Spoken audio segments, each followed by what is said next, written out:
விசிகா ஒன்னும் சும்மா கிடையாது, பொறுப்பை எடுத்துருவோம் அப்படின்னு திருமாவளவன் ஆதவ் அர்ஜுனாவுக்கு வார்னிங் கொடுக்கற மாதிரி வீடியோ சமூக வலைதளங்கள்ல ரொம்ப வேகமா பகிரப்பட்டு வந்துட்டு இருக்கு. அந்த வீடியோவை பத்தி தான் இதுல பார்க்க போறோம்.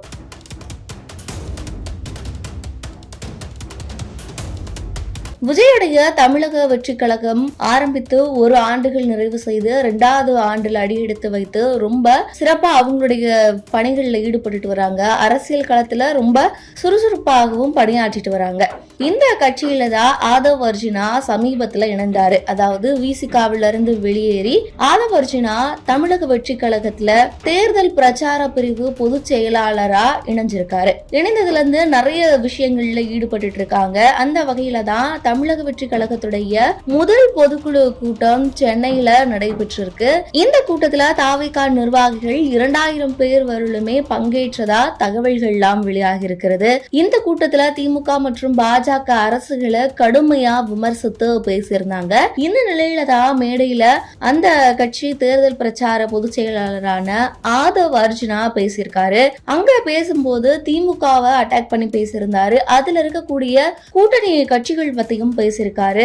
அப்போ பேசும்போது வைகோவின் மதிமுக கட்சி போலவே விசிகாவையும் திமுக ஒரு நாள் சீக்கிரமா ஒழிச்சிரும் அப்படின்ற மாதிரியும் பேசியிருந்தாரு. அது மட்டும் இல்லாமல் திருமாவளவன் ஏன் வேங்கை வயலுக்கு செல்லவில்லை, அதுக்கு பின்னாடி என்னென்ன காரணங்கள் இருக்கு அப்படின்னு நிறைய அடுக்கடுக்கான விஷயங்களை ஆதவ் அர்ஜுனா பேசியிருந்தாரு. அந்த பேச்சுக்கள் எல்லாமே வைரல் ஆகியிருந்தது. இந்த நிலையில தான் ஆதவ் அர்ஜுனா பேச்சுக்கு திருமாவளவன் கடுமையா எச்சரிக்கிற விதமா ஒரு வீடியோ வைரலாகி வந்துட்டு இருக்கு. ஒரு எக்ஸ் பயனர் தான் திருமாவளவன் பேசும் வீடியோவை வெளியிட்டு அதுல ஆதவ் அர்ஜுனாவுக்கு எதிராக பேசுற மாதிரி வார்த்தைகள் எல்லாமே பேசியிருக்காங்க. ஸோ இந்த வீடியோ எந்த அளவுக்கு உண்மை அப்படின்னு எங்களுடைய சஜெக்ட் குழு டெஸ்ட் பண்ணி பார்க்கும்போது என்ன சொல்லியிருக்காங்க அப்படின்னு பார்க்கும்போது அந்த வீடியோவை பற்றி பல கோணங்கள்ல ஆராய்ச்சி பண்ணியிருக்காங்க. அதுல இந்த வீடியோ விசிகாவுடைய வெளிச்சம் டிவில இருந்து வெளியாகி இருக்கிறதாகவும் தகவல்கள் வெளியாகி இருக்கிறது. அது மட்டும் இல்லாம திருமாவளவன் அந்த மாதிரி பேசினது உண்மைதான், ஆனா இது ஆதவ் அர்ஜுனாவுக்கு எச்சரித்தாரா அப்படின்றதுதான் பொய்யான தகவல் அப்படின்னு தெரிவிச்சிருக்காங்க. இந்த வீடியோ இப்ப வெளியானது கிடையாது. கடந்த 2021 ஆண்டே வெளியிட்டிருக்காங்க. அதுவும் அக்டோபர் 11ஆம் தேதியே எடுக்கப்பட்டு அப்போ வெளியிட்டிருக்காங்க.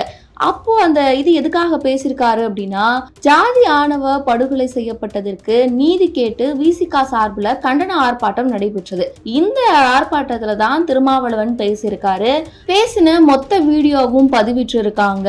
அந்த ஃபேஸ்புக் வீடியோவில இருந்து ஒரு சில பகுதிகள் மட்டும் கட் பண்ணி இப்போ ட்ரெண்ட் ஆகிற மாதிரியும் ஆதவ் அர்ஜுனாவுக்கு எதிராக திருமாவளவன் பேசியிருக்காரு அப்படின்ற மாதிரியும் இப்போ சமூக வலைதளங்கள்ல இவங்களா சித்தரிச்சு பேசிட்டு இருக்காங்க அப்படின்னும், இந்த வீடியோ உண்மை கிடையாது, இப்போ எடுத்தது கிடையாது அப்படின்னும் எங்களுடைய குழு நிரூபிச்சிருக்காங்க.